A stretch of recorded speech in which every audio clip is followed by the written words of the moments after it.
An online entrepreneur reacting to Jacksonville, Florida. Hey, we went to TopGolf. It was a lot of fun, though I need to work on my golfing skills. But do you really have to become a member in order to play there?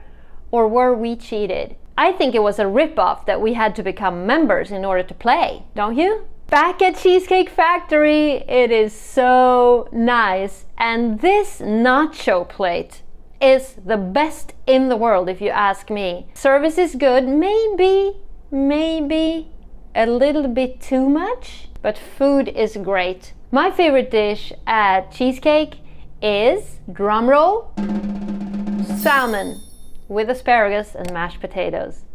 What's your favorite cheesecake at Cheesecake? Tell me in the comments below. Jacksonville Icemen home game. This is so much fun. There's something going on the whole time.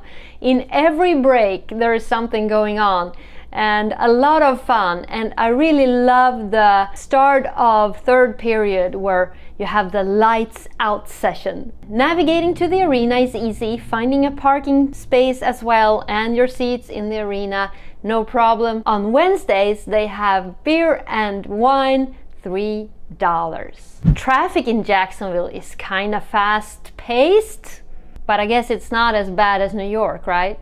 Which is best, Publix or Target? Well, I'll tell you what, I love Publix. Everything is straightened up, order neat, fronted in the shelves. Publix got everything, but it's expensive. And how about Target? Target is a little bit more messy, better prices, and you know what the great thing about Target is?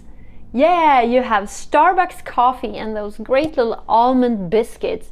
And if you dip that into your cafe latte, you're like in heaven. Do you know what the second best thing is about Jacksonville, Florida? The beach, of course. Absolutely wonderful. Though the temperatures were low, we went to the beach and it was beautiful. You know what the best thing about Jacksonville, Florida was?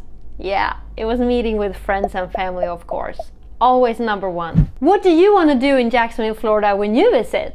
Tell me in the comments below. If this was valuable to you, smash the like button and then watch this next video about the pros and cons about being an online entrepreneur.